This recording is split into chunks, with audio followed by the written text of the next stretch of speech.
1928। तो जिब्रालिन की जो डिस्कवरी है, सबसे पहले एक पैथोलॉजिस्ट हैं जिन्होंने 1928 में इसकी डिस्कवरी की थी, और इन साइंटिस्ट का नाम है कुरोसावा। ये एक जापानीज साइंटिस्ट थे। Rice plants infected by the fungus Gibberella fujikuroi, synonym Fusarium moniliforme, showed excessive stem elongation. तो राइस का प्लांट जब एक फंगस से इन्फेक्टेड होता था, तो फंगस का नाम है जिब्रेला फ्यूजिकोराई, जिसको लेकिन लेटेस्ट नाम फ्यूजेरियम मोनिलीफॉर्मी कहते हैं। तो ये फंगस जो है जिब्रेला फ्यूजिकोराई, तो ये राइस के प्लांट को जब इन्फेक्ट करता था, तो इसमें इसके स्टेम का बहुत ज्यादा इलोंगेशन हो जाता था। यानी इसकी इतनी एक्सेसिव ग्रोथ होती थी कि इसकी जो लेंथ है स्टेम की बहुत ज्यादा हो जाती थी। Symptom is called bakanae disease. इस एक्सेसिव ग्रोथ को, जो कि स्टेम की जो एक्सेसिव ग्रोथ हो रही है, इसको इन्होंने एक डिजीज का नाम दिया जिसे कहा bakanae disease. Chemical was extracted and purified and named as gibberellic acid.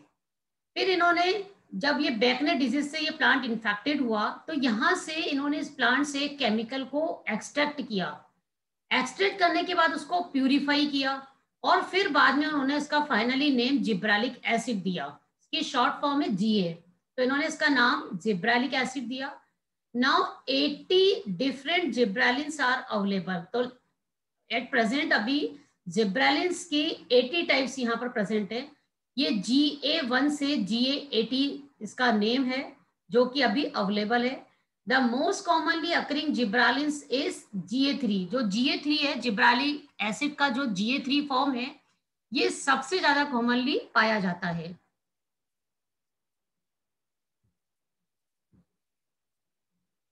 जिब्रालिक acid have a regulatory function. तो जिब्रालिक एसिड में एक रेगुलेशन करने की कैपेसिटी होती है, इसलिए इसको हम रेगुलेटरी, इसका फंक्शन है। Are produced in the shoot apex primarily in the leaf primordia and root system. तो मेनली ये सबसे ज्यादा जो है लीफ प्रिमोर्डिया में, प्राइमरली देखें अगर हम इसको, तो लीफ प्रिमोर्डिया में ये ज्यादा प्रोड्यूस होता है, और देन ये रूट सिस्टम में। Stimulates stem growth. तो स्टेम की ग्रोथ को ये क्या करता है, स्टिमुलेट करता है। जैसा अभी हमने पढ़ा था, एक्सेसिव इलोंगेशन में हेल्प करता है ये। Stimulate cell division, cell elongation and controls enzyme secretions. तो इसके जो मेन फंक्शन है, ये जो एक्टिवली पार्टिसिपेट करता है, तो मेन है तो सेल डिवीजन को स्टिमुलेट करता है ये। एंड सेकंड क्या है, अभी पढ़ा था हमने, सेल इलोंगेशन। और साथ में ये कुछ एंजाइम के सिक्रीशंस को भी ये कंट्रोल करता है। Example, dwarf cultivars can be treated with GA and grow to normal height.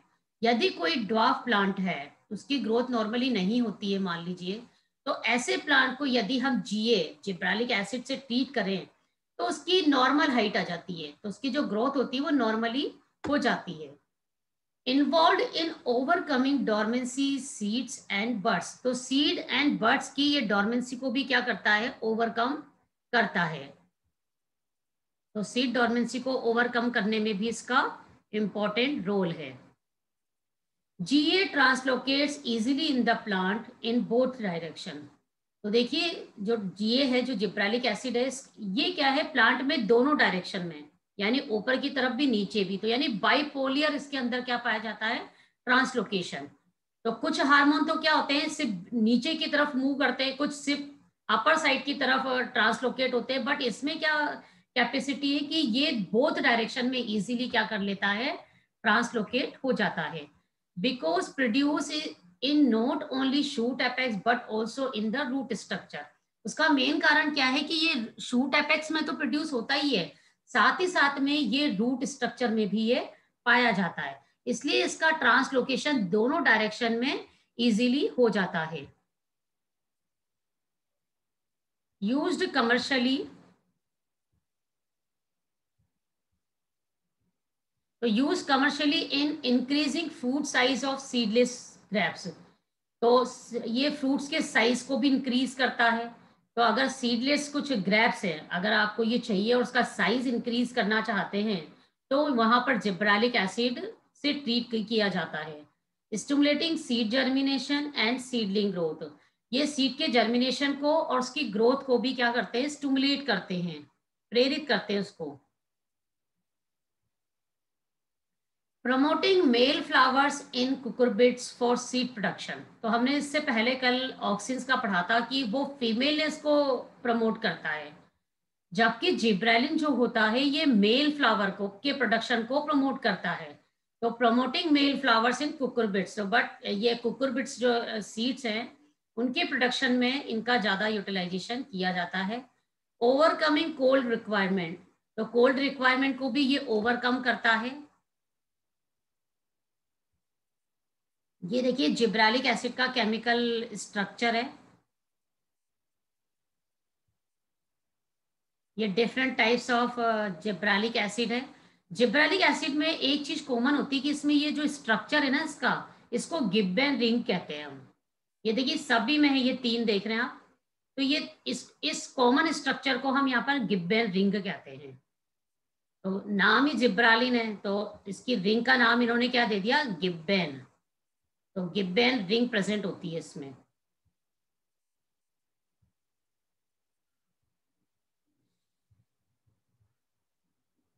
Next next growth hormone है cytokinins. Cytokinin promotes cell division found in all tissues with considerable cell division। तो देखिए ये cell division को promote करता है, साथ में ये सभी टिश्यूज में पाया जाता है और वहां पर ये सेल डिवीजन में हेल्प करता है। एग्जाम्पल एम्ब्रियोज, जो एम्ब्रियोज हैं, जर्मिनेटिंग सीड्स हैं और यंग डेवलपिंग फ्रूट्स हैं, इनमें इनकी कंसंट्रेशन ज्यादा होती है।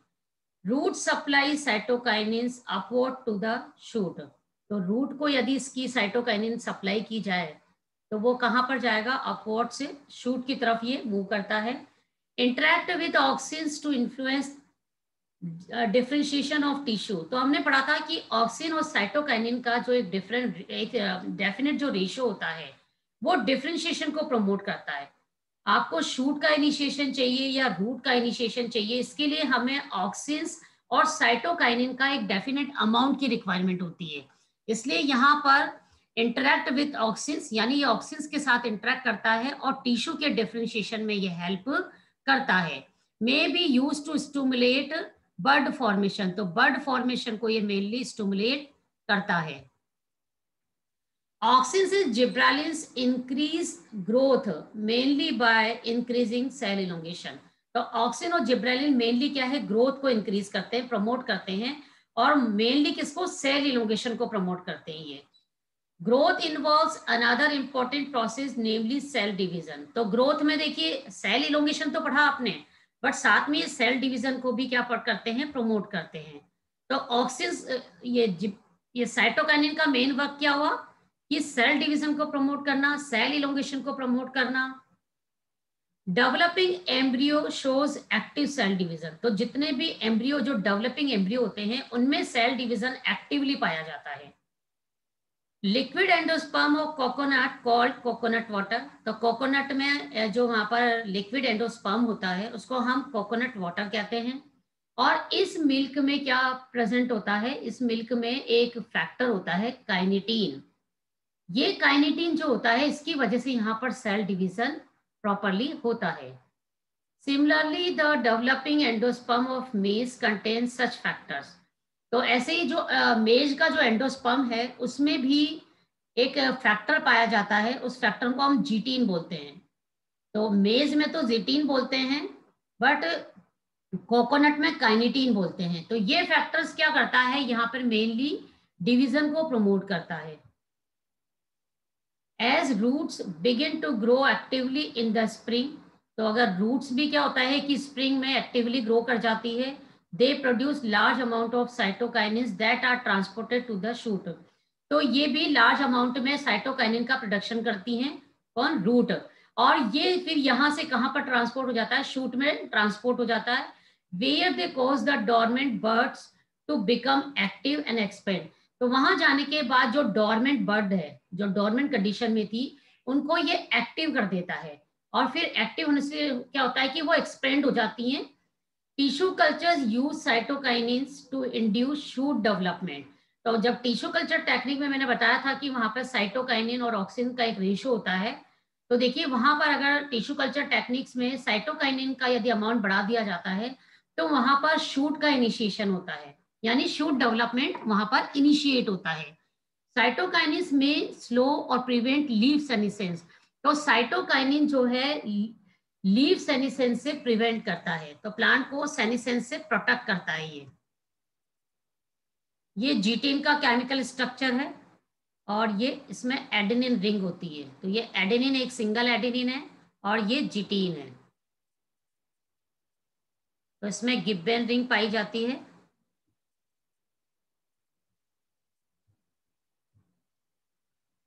ये zeatin and kinetin. Next growth hormone ethylene. Ethylene एक गैस हार्मोन है, ग्रोथ रिटार्डेंट। अब जो हम हार्मोन्स पढ़ेंगे प्लांट हार्मोन्स, मेनली ये थोड़ा सा क्या है, ये रेगुलेशन का वर्क करते हैं, इसलिए इनको हम रेगुलेटरी हार्मोन्स कहते हैं। अब ये ग्रोथ को रिटार्डेंट कर रहे हैं, यानी थोड़ा स्टॉप कर रहे हैं, इसलिए इसको ग्रोथ रिटार्डेंट कहते हैं इथाइलिन को। इथाइलिन प्रमोट्स राइपनिंग, तो इथाइलिन को एक राइपनिंग हार्मोन भी कहते हैं हम। तो ये क्या है, फ्रूट्स में राइपनिंग को प्रोड्यूस करता है, वहां पे प्रमोट करता है। गैसेस हार्मोन है ये, produced in the actively growing meristem of the plant, तो प्लांट्स का जो मेरिस्टेम वाला पार्ट होता है वहां पर इनका प्रोडक्शन ज्यादा होता है।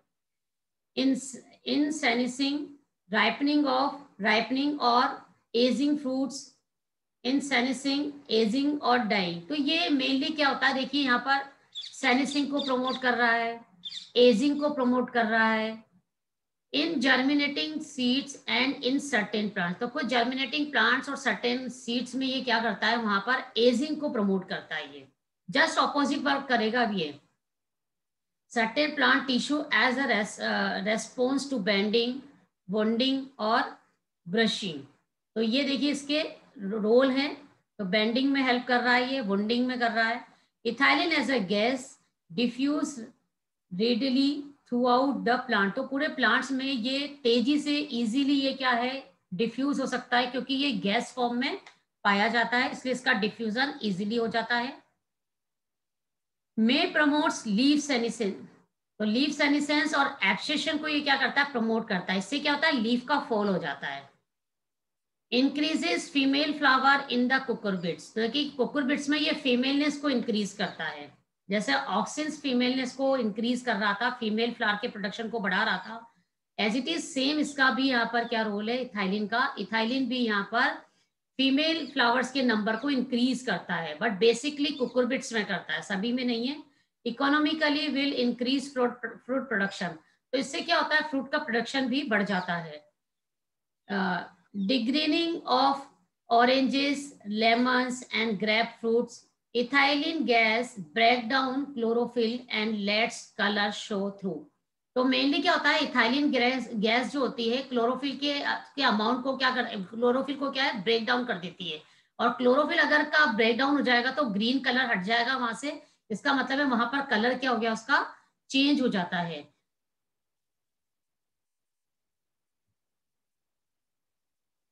नेक्स्ट हार्मोन है एब्सिसिक एसिड, इसे भी हम ग्रोथ रिटार्डेंट कहते हैं, तो ये भी एक ग्रोथ रिटार्डेंट है।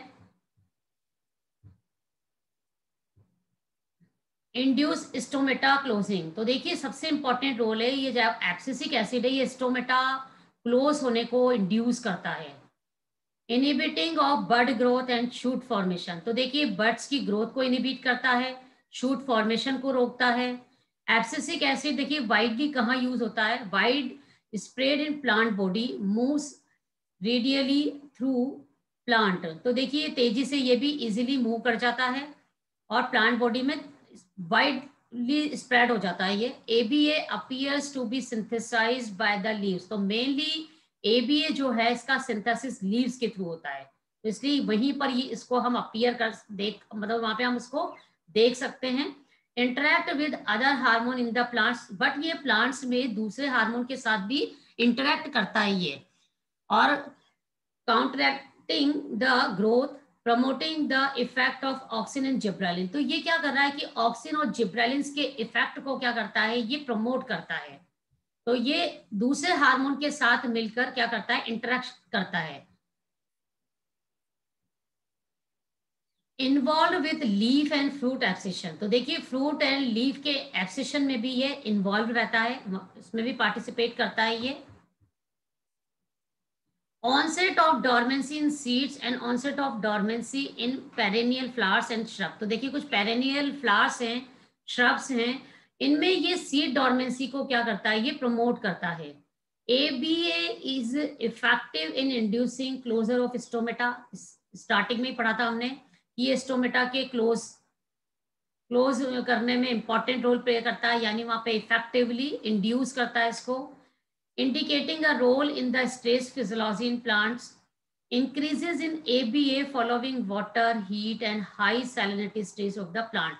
तो plants में ये stress को भी क्या करता है, जो stress physiology है वहां पर भी इसका important role है। What are the benefits of using plant growth regulators? तो plant growth regulators को use करने का क्या benefits है? तो number 1 benefits, promote and accelerate root formation of on cuttings। तो ये mainly क्या करते हैं, root formation को promote करते हैं और उसको accelerate करते हैं। Keep fruit on trees longer to allow further ripening achieved by the application of auxins। तो देखिए यदि हम auxins को अप्लाई करते हैं प्लांट पर, तो ऑक्सिन क्या करता है कि उसको टाइम से पहले गिरने से बचाता है। तो हमने पढ़ा था कि एब्सिशन को ये प्रोटेक्ट करता है। अगर एब्सिशन हो जाएगा तो टाइम से पहले ही फ्रूट्स हैं, फ्लावर्स हैं, लीव्स हैं, वो प्लांट से गिर जाएंगे।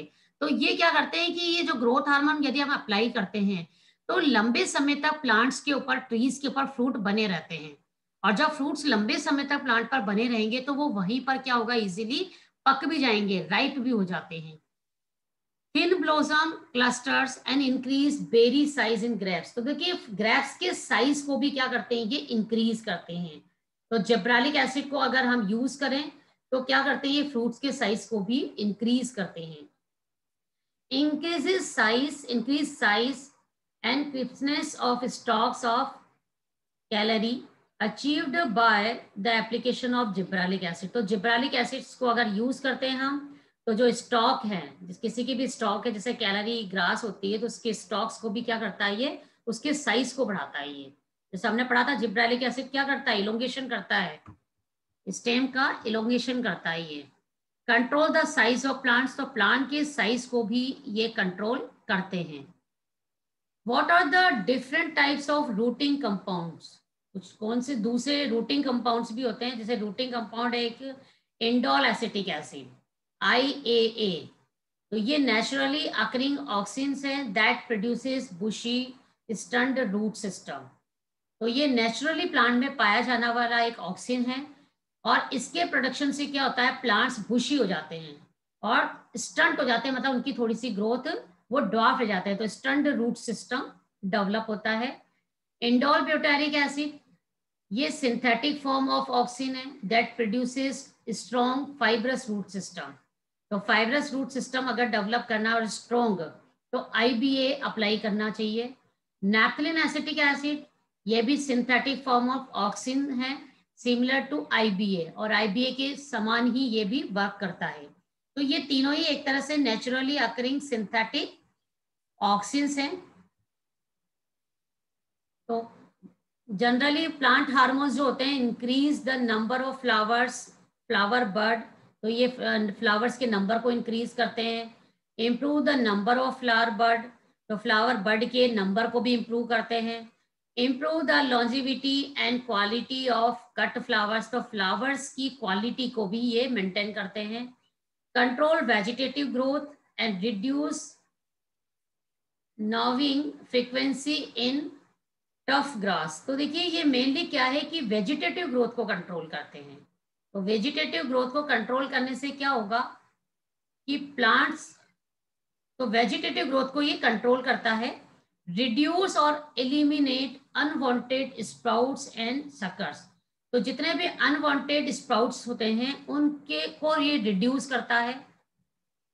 Reduce pollen for people with allergies by eliminating flowers on some trees. तो देखिए कुछ प्लांट्स पर, कुछ फ्लावर्स को यदि उसका प्रोडक्शन कम कर दिया जाए, एलिमिनेट कर दिया जाए, तो इससे क्या होगा, जो कुछ पीपल्स में क्या होता है, पोलन से जो एलर्जी होती है, तो उस एलर्जी को कुछ लेवल तक कम किया जा सकता है।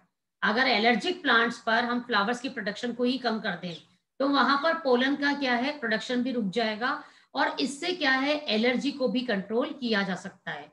Which also can control unsightliness and odour caused by falling fruits. तो ऐसे फ्रूट्स जो कि इस तरह की ऑर्डर क्रिएट करते हैं, बैड स्मेल देते हैं, तो इस तरह के फ्लावर्स के प्रोडक्शन को भी रोका जा सकता है, और उससे जो फ्रूट बन रहे हैं उसको भी रोका जा सकता है।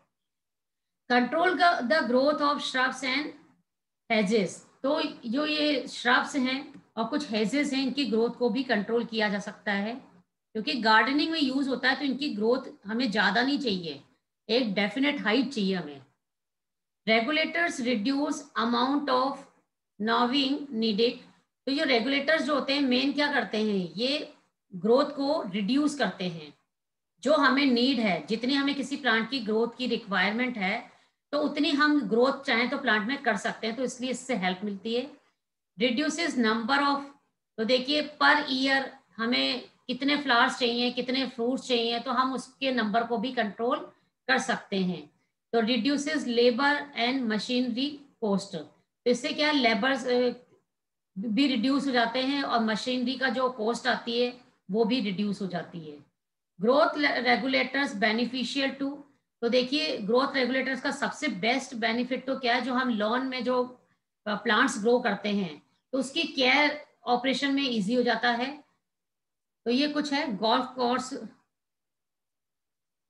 तो ये कुछ बेनिफिट्स थे इनके हार्मोन्स के। तो